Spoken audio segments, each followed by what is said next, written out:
যে তোমাকে বুঝতে চায় না তার কাছে বারবার নিজেকে প্রকাশ করতে যেও না, কারণ সে তোমাকে কখনো বুঝবে না।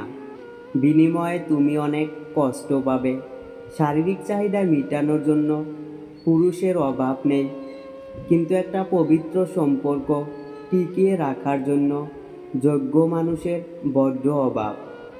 শ্বশুরবাড়ির লোকের জন্য বৌমা একটা কিডনি দান করে দিলেও বলবে দুটো ছিল, একটা দিয়েছে, এ আর এমন কি ব্যাপার। যারা তোমার সাথে কথা বলা বন্ধ করে দেবে, বুঝে নেবে তারা তোমার সম্পর্কে অন্যের কাছে কথা বলতে শুরু করে দিয়েছে। ভালোবাসা প্রথমে হাসতে শেখায়, তারপর বাঁচতে শেখায়, সবার শেষে বাস্তবতার সাথে লড়তে শেখায়। সময় তাকে দাও যে সময়ের মূল্য বোঝে, আর সম্পর্ক তার সাথে রাখো যে তোমার গুরুত্ব বোঝে।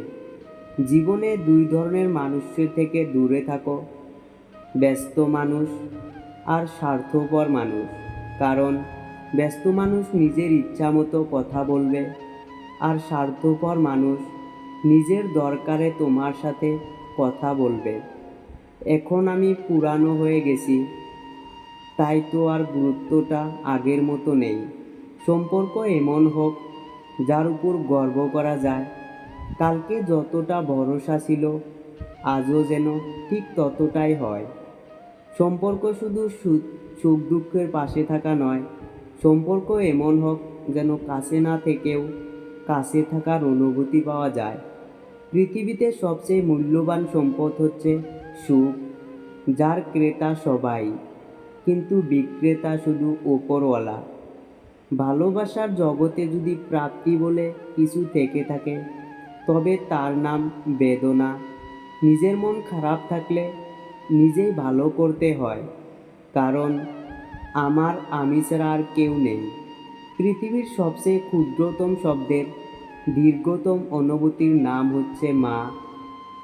পুরনো বন্ধু হলো সোনা, নতুন বন্ধু হলো হীরা। তাই বলে নতুন বন্ধু পেয়ে পুরানো বন্ধুকে ভুলে যেও না। মনে রেখো, সোনা দিয়ে আংটিতে হীরাকে ধরে রাখা যায়। টাকা থাকলে এখন পৃথিবীতে সব আছে, না থাকলে কিছুই নেই। কিন্তু টাকা সব সমস্যার সমাধান নয়। যার টাকা নেই সেও সুখী হয়। টাকা সব দিতে পারে, কিন্তু মানুষের মনে শান্তি দিতে পারে না।